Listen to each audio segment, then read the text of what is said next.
जय जगन्नाथ प्रतिज्ञा सदा चैनल को आपण मानकु मोर स्वागत। आम ओडिशा रे सबु ओडियांकर अति प्रिय माछ तरकारी। चलंतु एबे देखिनेबा आजिर रेसिपी माछ तरकारी। प्रथमे मु बजारु आसीतिबा 600 ग्राम रोही माछ को भलो भाबे धोई हळदी लूण मिक्स करि नेछि। चलंतु एबे भाजी एबे आमे प्यान बसाइबा जेपरी गैस रो फ्लेम हाई मीडियम रे रहिबो। हमें एबे सोरिष तेल रे माछ भाजिबा। सोरिष तेल रे माछ भाजिले माछ तरकारी बहुत बढ़िया टेस्टी आस्ताए और फ्लेवर मध्य भल आस्ताए। एबे माछ गुडी को दुई पट साइड गोल्डन और ब्राउन कलर आसी जाइछि। एबे हमें माछ को साइड करि नबा। सेम प्रोसेस रे भाजिबा। एई माछ भजा को पखाल सहित बहुत एंजॉय करि परिबे। एई माछ तरकारी बनेवा एबे स्टार्ट करिबा। मु 3टी आलू को काटी भल भाबे धोई परिष्कार करी रखिछि भाजी नेबा पई। चलंतु भाजी नेबा। देखंतु मो आलू एबे प्यान रे भाजुछि। आलू को भाजिला परे अल्प किछि समय भाजिला परे आलूटी ब्राउन कलर हो जाइछि। सबु आलूर समान कलर हो जाइछि। एबे आमे आलू को अलगा प्लेट रे मु साइड कर नेछि। एबे आमे माछ तरकारी पई मसाला प्रस्तुति करिबा। मिक्स जार रे अदा पियाज रसुण राग अनुसार आपण जतिक राग खाउतबे सेही अनुसार राग पकाई ग्राइंडिंग करि नेबे मिक्स जार रे। एबे आमे काटी रखिथिबा पियाज को पकाई देबा तेल रे। आगरू पेस्ट करी रखिथिबा मसाला को पकाई देबा। लो फ्लेम रे गोले गोले कसी नबा।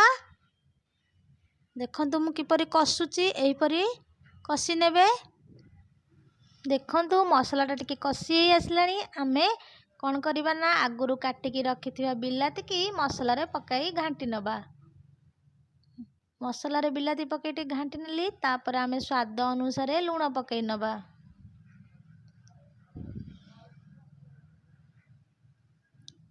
हळदी मध्य मसाला रे पकाई नबा। आपण जदि राग खाउथिबे राग पकेबे।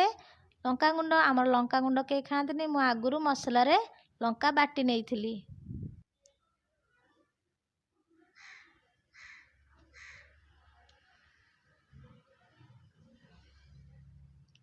मसाला टी कसीबा समय रे कढ़ई रे मसाला लागी गलानी।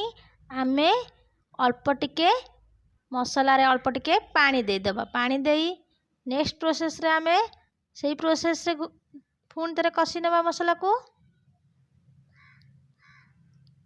आमे बे मसाला रे आलू पकाई नबा। आलू पकाई घांटी नबा। तरकारी रो झोल आपण को जतिक दरकार सेही अनुसार आमे पानी ने देई नबा तरकारी रे।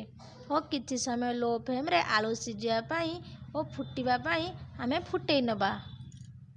कभर दे देबा। देखंतु आपण माने तरकारी एबे फुटिबा स्टार्ट कलानी। एई फुटिबा तरकारी रे मु माछ पकाई देबी। मु एबे तरकारी रे माछ पकाई देइची। 2 मिनिट अपेक्षा करिबी। तरकारी टी सबु आडू फुटी गले मु माछ तरकारी की सबुतक माछ जा पकाईची ताको घांटी नेबी। घांटी नेई किछि समय फुटिबा। एबे हम तरकारी फुटिबा 5 मिनिट हेई जाइछि। एबे हमर एठी अति सुआदिया माछ तरकारी रेडी हो जाइछि। वाओ! एई माछ तरकारी की गरम भात सह खाइले बहुत टेस्टी लागि थाए एवं रुटी सह बहुत भल लागि थाए।